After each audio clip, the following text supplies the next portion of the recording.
Noël, Noël est l'une des nombreuses occasions qu'on a pour se réjouir,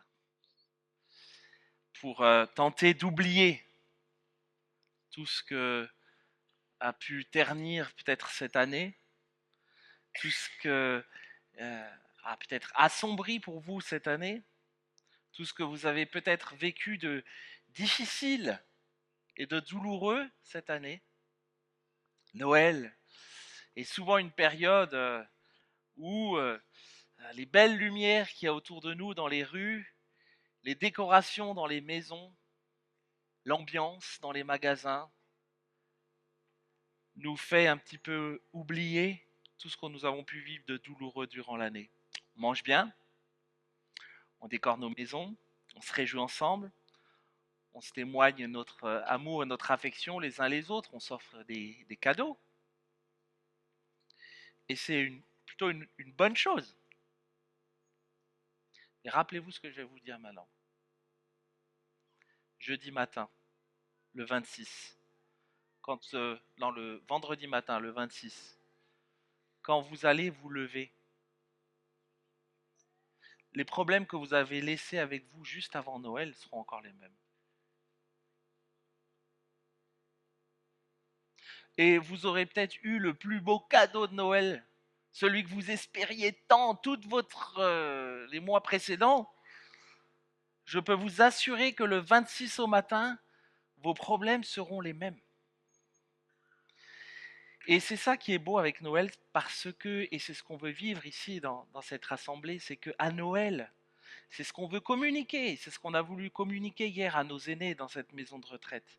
C'est que oui, à Noël, il y a réellement une bonne nouvelle.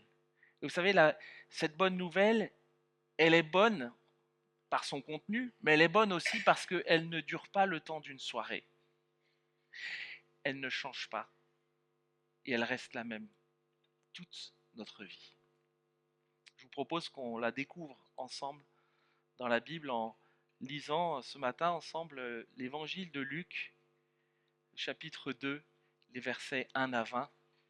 Et je vous demanderai si vous êtes d'accord de vous lever pour la lecture de la parole de Dieu. En ces jours-là, parut un décret de César Auguste en vue du recensement de toute la terre.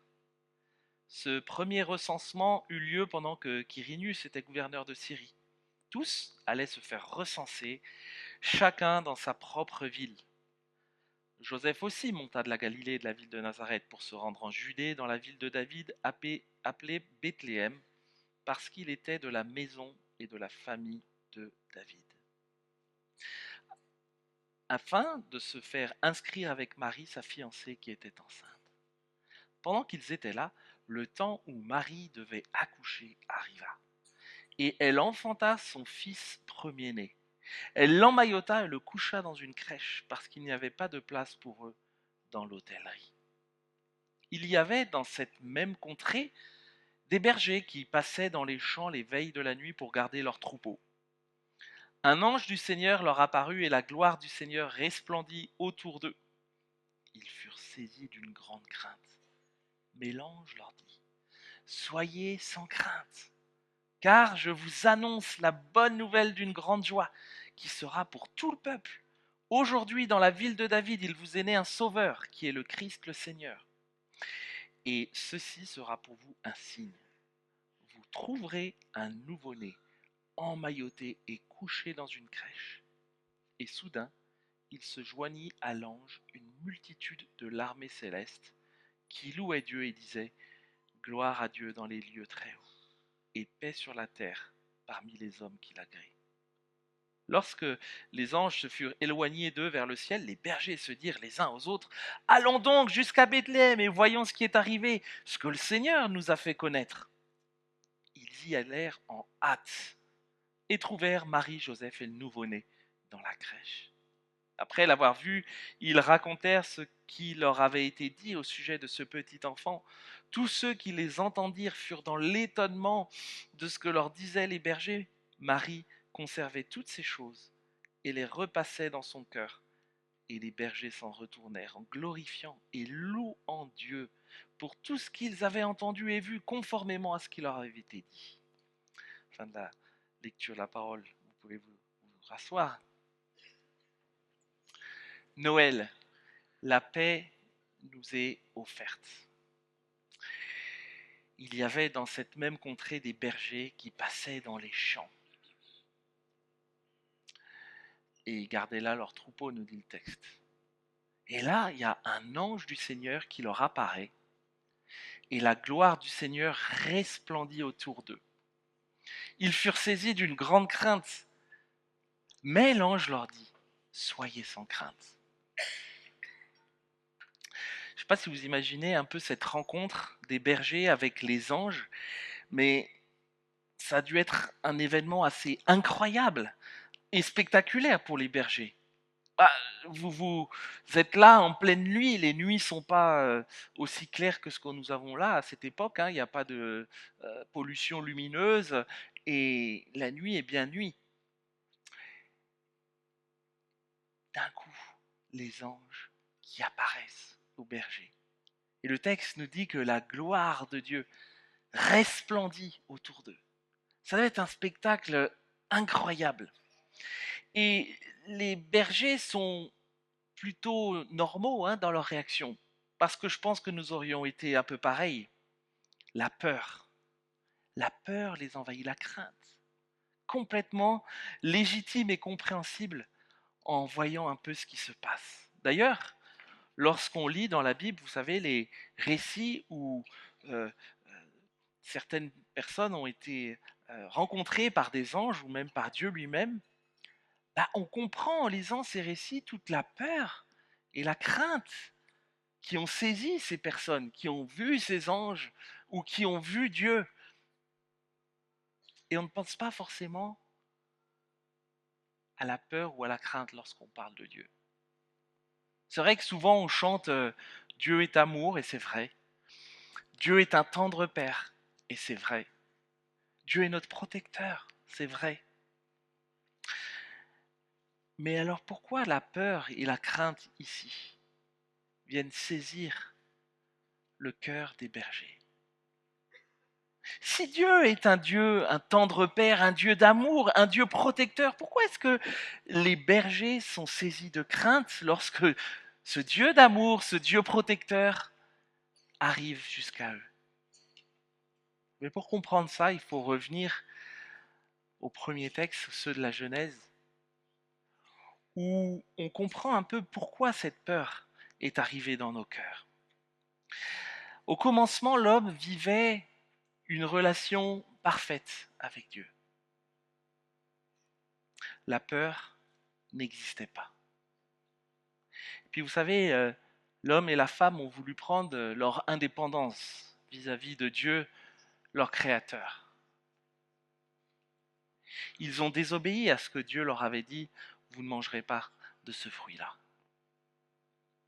Et la conséquence pour l'homme et la femme a été terrible. Qu'est-ce qu'ils ont fait? Quelle a été la première chose qu'ils ont fait lorsqu'ils ont mangé de ce fruit défendu? Vous vous rappelez? Eh bien, l'homme et la femme, ils sont partis très très vite. Ils ont tellement eu peur qu'ils sont partis se cacher. Et ils ont eu honte. Ce qui venait de se passer là était dramatique. La relation qu'ils avaient pleine et entière avec Dieu, leur Créateur, elle est venue être brisée à cause de leur péché. Et vous savez, cette réalité-là, elle court encore, malheureusement, jusqu'à nous encore aujourd'hui.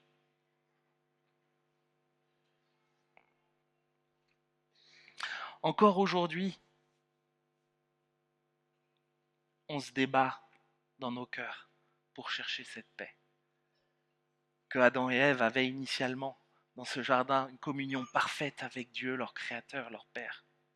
On se débat pour trouver la paix, pour ne dépendre de personne, pour avancer seul. Mais la réalité, c'est que nous sommes en permanence en train de lutter contre nos propres peurs. On lutte contre notre propre peur. Et vous savez, ces peurs, elles nous rongent de l'intérieur. Alors vous allez fêter Noël. Vous allez vous réjouir. Mais je peux vous assurer que vos peurs, nos peurs, elles seront encore et toujours là par la suite. Et vous savez, l'absence de Dieu dans une vie, elle va se manifester de différentes manières, parfois assez sournoises. Mais l'absence de Dieu dans nos vies va faire que la peur, l'absence de Dieu, l'absence de paix, va toujours remporter la victoire. Et c'est une peur qui va être un peu sournoise, collante, et qui va se manifester de différentes manières dans nos quotidiens. La peur de se tromper, bien la peur même d'être rejeté. La peur du regard des autres. La peur d'être dévalorisé, mal compris. La peur de la tristesse. La peur peut-être d'un passé qui te paralyse. Ou bien la peur de l'avenir. La peur de ne plus maîtriser les choses. La peur de ne pas y arriver. La peur du vide, du silence et de la solitude. La peur de la maladie. La peur de la vieillesse. Moi, hier, en voyant ces personnes âgées, j'ai eu peur. Je vous assure, ça me crée un sentiment, j'ai eu peur de voir ces personnes dans cet état-là vieillir et de me dire que bientôt sera mon tour. Bientôt, ce sera notre tour. La peur de mourir. Vous savez, la peur des bergers n'est pas d'abord la peur du surnaturel de l'événement, même s'il l'est. C'est pas la peur de ce qu'ils sont en train de vivre, qui est plutôt assez incroyable, mais elle exprime d'abord et premièrement la peur, le sentiment de peur que nous connaissons tous, et de différentes manières depuis la Genèse, à cause de notre péché, de notre rébellion contre Dieu. Cette peur, nous la rencontrons toujours lorsque nous sommes en présence de Dieu. Et face à la peur des bergers, le message des anges est plutôt surprenant. C'est comme une déclaration qui rassure, vous savez. Voilà ce que vont dire les bergers: soyez sans crainte. Soyez, voilà ce que disent les anges, aux bergers. Soyez sans crainte. Je vous annonce une bonne nouvelle. La naissance d'un sauveur. Vous savez, les anges là invitent les bergers à regarder à ce sauveur, et alors ils n'auront plus à avoir peur. Voilà la suite du texte. Car je vous annonce la bonne nouvelle d'une grande joie qui sera pour tout le peuple. Aujourd'hui, dans la ville de David, il vous est né un sauveur, qui est le Christ, le Seigneur. N'ayez plus peur. La bonne nouvelle de Noël, c'est la reconnaissance et c'est la naissance de notre Sauveur qui se révèle à nous et qui met fin à nos peurs.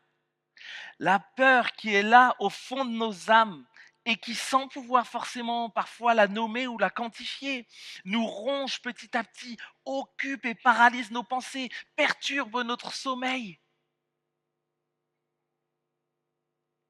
La bonne nouvelle de Noël, c'est la naissance de celui par qui cette peur peut disparaître à jamais. C'est la naissance de celui qui nous permet d'être de nouveau sans aucune peur en relation avec Dieu notre Père. Comment ? Les anges le disent aux bergers et à nous encore ce matin.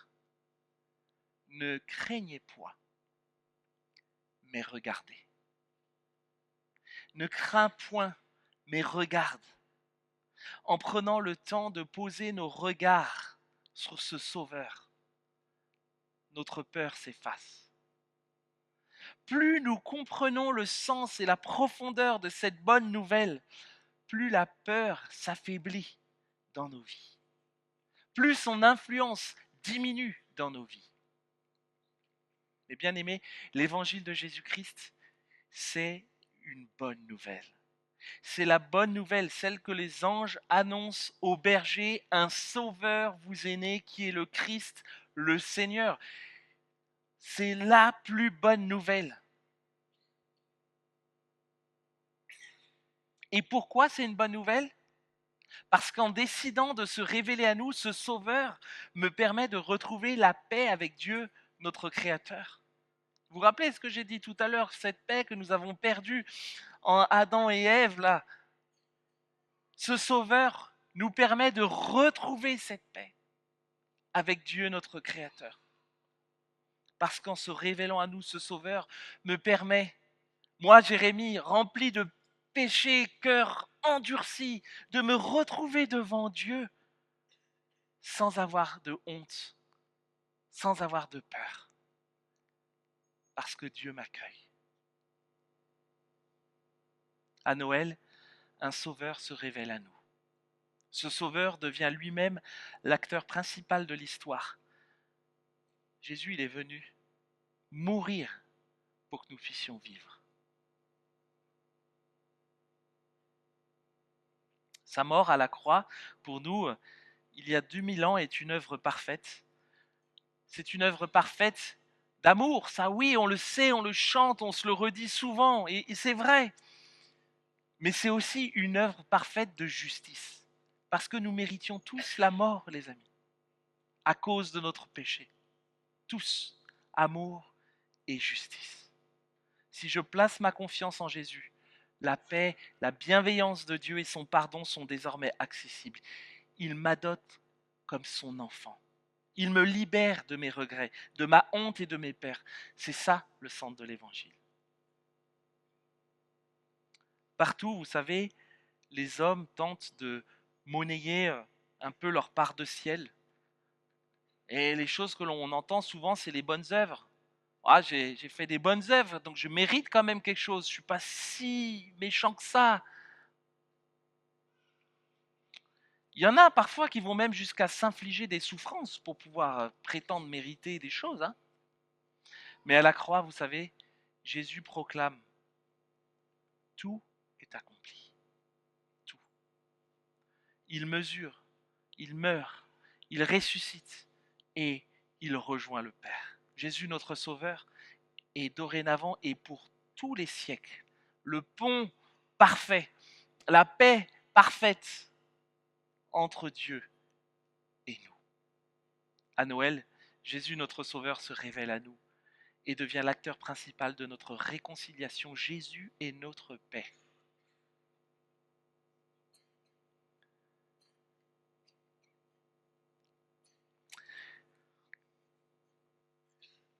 Et ceci sera pour vous un signe, dit l'ange au berger.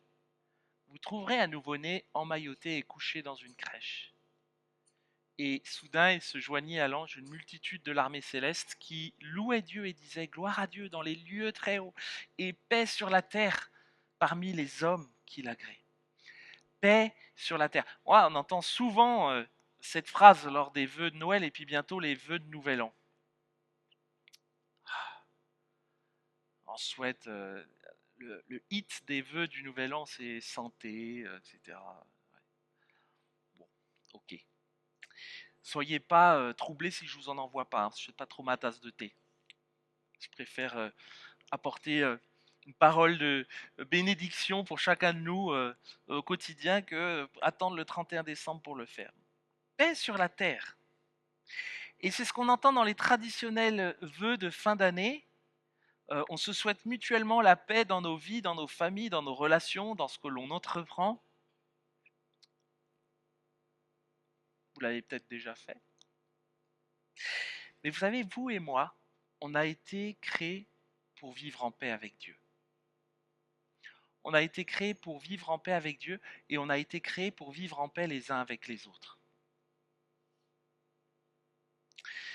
Et si chaque personne, si chacun de nous vivait en gardant constamment à l'esprit la gloire de Dieu, comme ce que les bergers sont en train d'annoncer. Gloire à Dieu dans les cieux. Si nous recherchions et si nous avions constamment à l'esprit la gloire de Dieu dans nos vies, dans ce que nous faisons, dans ce que nous disons, dans ce que nous entreprenons, je peux vous dire que nous serions tous en paix avec Dieu et que nous serions tous en paix les uns avec les autres. Mais lorsque nous recherchons ou que nous cultivons dans nos vies, dans nos cœurs, une gloire en dehors de celle de Dieu, alors cette paix avec Dieu et cette paix les uns avec les autres n'est plus possible. Et elle finit toujours par aboutir au chaos. Oui, on vit dans un monde brisé, plein de souffrances, aux côtés de personnes qui nous font peut-être du mal, qui pêchent contre nous, qui pêchent contre Dieu. Mais vous savez quoi? La principale raison pour laquelle nous n'avons pas la paix intérieure et la paix avec les autres, ça n'est pas à cause des autres, mais c'est parce que le plus souvent, nous cherchons à être des dieux à la place de Dieu. Et ça va malheureusement influencer tout le reste, pas de la bonne manière. Plutôt que d'adorer le Créateur, on va chercher dans beaucoup d'autres choses à adorer d'autres choses plutôt que ce que nous pouvons trouver en Dieu, en espérant trouver dans ces choses un sens à la vie. Et la réalité, c'est que ça nous laisse toujours avec un vide en nous.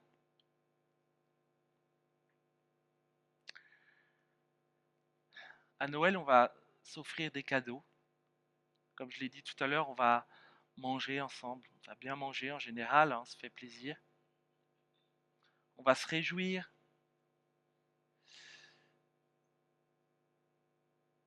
Rappelons-nous, chacun, dans tout ce que nous allons vivre dans ces festivités, et c'est une prière pour moi.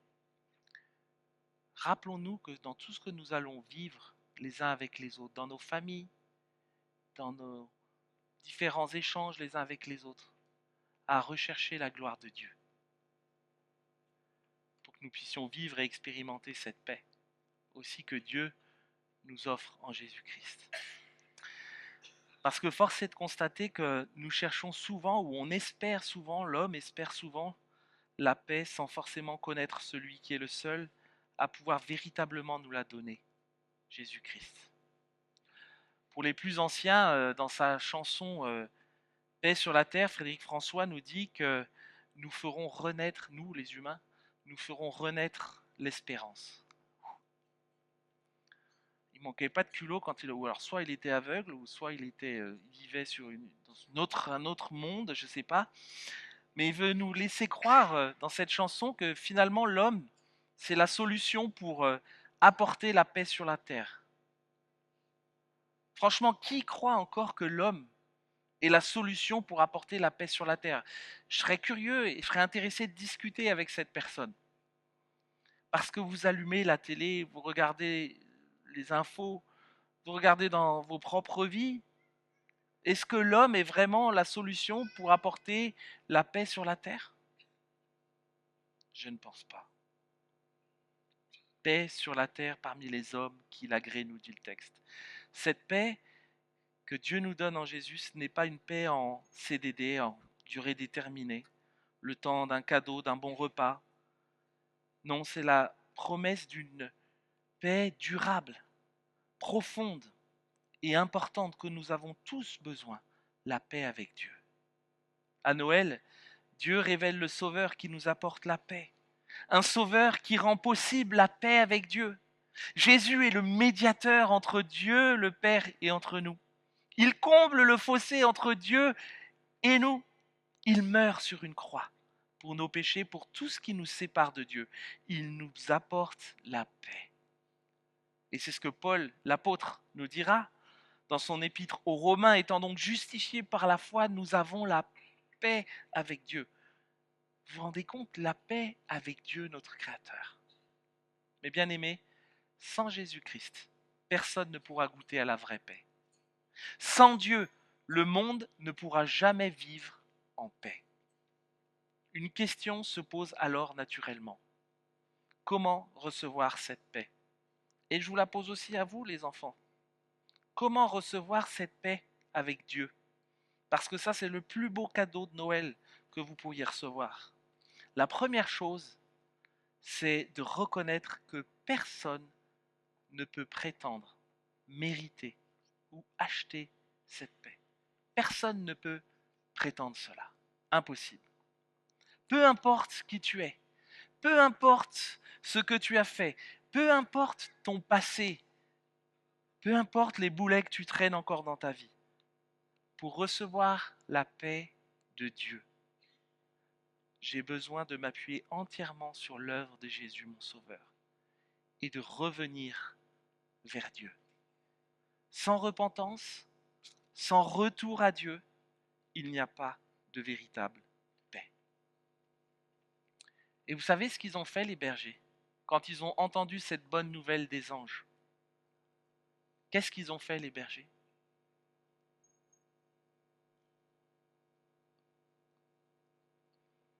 Vas-y, Jonathan, je vois que tu lèves la main. Ils ont fait quoi, les bergers? Tu sais plus? Qu'est-ce qu'ils ont fait, les bergers? Verset 15. Marguerite, plus fort, j'entends pas. Et ils sont allés voir qui? Voilà. Harmonie, 20 sur 20. C'est exactement ça. Les bergers, ils ont entendu cette bonne nouvelle des anges. Ils ont cru. Et ils ont été voir. Et est-ce qu'ils ont été voir en marchant? En courant. Eh bien aimés, c'est ma prière pour chacun de nous. C'est que nous ne nous lassions pas de retourner voir en courant ce que la parole de Dieu nous annonce de manière très claire. Et si toi, tu n'as pas encore placé ta confiance en Jésus, j'aimerais tellement que tu puisses aussi aller vers Dieu en courant pour constater que ce que sa parole nous dit est vrai. Je t'assure que tu le constateras si tu y vas de tout ton cœur en courant. Tu verras que cette parole est vraie. À Noël, Jésus est venu sur cette terre. Et vous savez, la Bible, elle nous dit qu'un jour Jésus reviendra. Lors de sa première venue, il est venu tout simplement.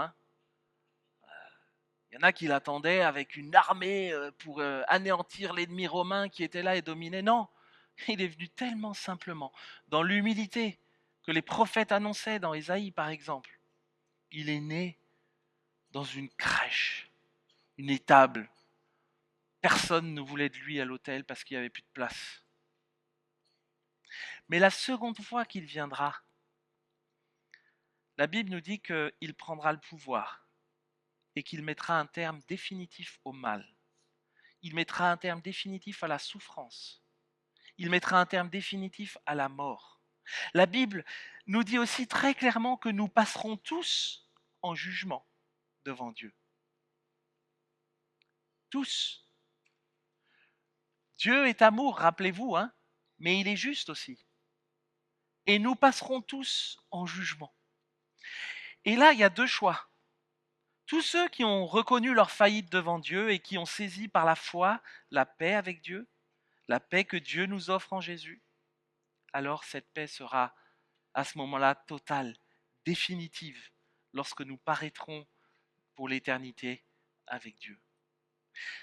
Et le deuxième choix, c'est tous ceux qui ont refusé cette paix, qui ont peut-être refusé de courir comme ces bergers ont fait, ou qui ont peut-être été pour voir et qui ont dit non, ça ne m'intéresse pas. Tous ceux qui ont refusé cette paix que Dieu offre en Jésus seront définitivement et éternellement séparés de Dieu. Et vous savez quoi? La douleur et le tourment pour eux seront éternels. Oui, Noël, il y a plein de guirlandes et de sentiments. Mais ça, c'est important qu'on s'en rappelle, c'est certainement le plus important. Jésus naît pour accomplir la volonté de son Père, mourir sur cette croix, ressusciter, nous offrir la vie et nous proposer un choix. Et ma question que je te fais à toi ce matin, c'est que Seras-tu prêt lorsqu'il reviendra? As-tu déjà saisi cette paix que Dieu t'offre? Parce que Noël, vous savez, nous montre finalement que nos origines, nos titres, nos richesses et notre statut social n'ont aucune importance devant Dieu. Aucune. Noël nous rappelle que Jésus seul est notre espérance. Que Jésus seul est notre paix. Noël nous invite à regarder, non pas sur la crèche, c'est mignon la crèche, mais à regarder à la croix. C'est ça que Noël nous invite, à regarder à la croix. C'est le sens le plus grand de la venue de Jésus sur terre. Tu veux recevoir la paix que Dieu t'offre en Jésus? Alors Jésus te dit, par la foi, crois en moi et suis-moi. On va prier ensemble.